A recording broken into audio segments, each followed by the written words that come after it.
Thank you very much indeed. And a very good afternoon, no matter where you are, right across Europe. I was looking at the chat earlier and it looked like the Weather Channel. Everybody's comparing how it is with you.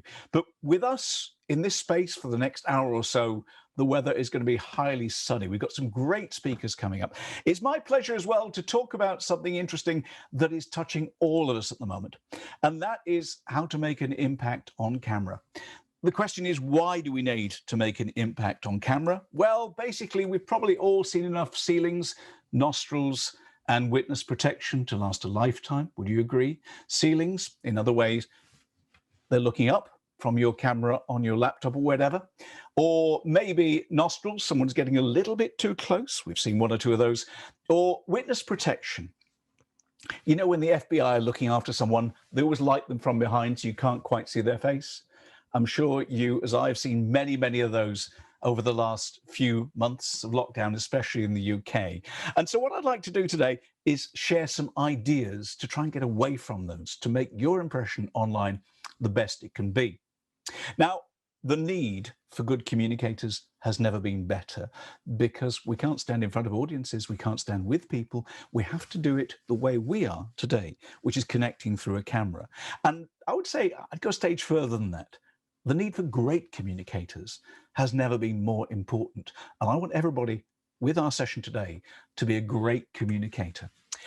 Let me use a quote to get underway. Now, this is Warren Buffett, who I'm sure you know, one of the world's greatest investors, who said it takes 20 years to build a reputation and 5 minutes to ruin it. If you think about that, you'll do things differently. I'm going to take Warren's words and change them slightly, because online, in virtual meetings, it takes milliseconds for people to make the first impression of you. Now, if they know you, that's fine. You can get away with it. If it's the first time, we really do have to raise our bar. So how can we raise our bar? Well, let's talk about one or two things. The first impression you make is the important one. How can you make a good first impression? Well, firstly, thinking, what's behind you? And I know I say this and we say, John, that's real common sense. Well, it is common sense, but how many backgrounds have you seen like that behind people's cameras? Or could be a lot worse. I'm sure this young lady never thought about what the background would look like by thinking of a mirror. Hopefully that person is not watching today. So first impressions really count. Ask what's behind you. And there's an old expression, you are what you wear. Now, people have been rolling onto these Zoom conversations and into Teams and things, still in their pajamas or jogging outfit. What does that say about you? Would you ever do that in a business meeting? No. So why should we think it's okay to do it now? Yeah, people are more casually dressed, and basically it doesn't matter what's under your waist. You can get away with that. But what is going to appear on this camera in front of me? And talking about cameras, what tech are you using? Again, a lot of technical stuff at the moment, if you like, the laptop camera, the laptop microphone is get awayable with. Yeah, it varies from product to product. But I would always say, if we're going to be spending more time as perhaps a leader online, raise the bar when it comes to tech. You don't have to spend a fortune to make a real difference, but you can make a real difference very, very quickly. So do invest in that. And if you really want to go for it, invest in the good stuff, because I promise you, it'll give you a return on your investment.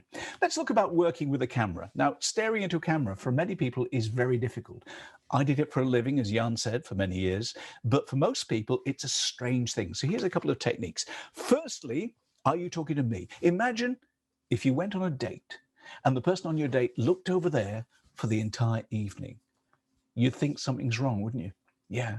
But how many people online look at the picture of the person, not at the camera? So perhaps, where is your camera? Find your camera, point to it now. A little technique I use if you're on a laptop, put a sticky note next to it and talk to the sticky note. Then it looks as though you're talking to people rather than, talking to their image somewhere on your screen. Next, for suggestion, talk to someone, not something. When I first started radio, you sit in a room by yourself for 4 hours and talk to yourself. Any other world, they'd lock you away. In my world, they paid me for it. But I needed to talk to someone, not an inanimate object. Now, we're all talking to a camera. We don't relate to a camera unless we change it in our heads and think, I'm talking to someone. I talked to, for anybody old enough, Olivia Newton-John for a week to get me used to talk, or even 2 weeks, to get me used to talking to a real person. So talk to someone, not something, and practice it. Let's talk about something else. The first impression again, what's your posture like? Now, on the count of 3, put your posture in the way it should be. See, you've probably all raised a little bit, raised an inch there. It makes a huge impression.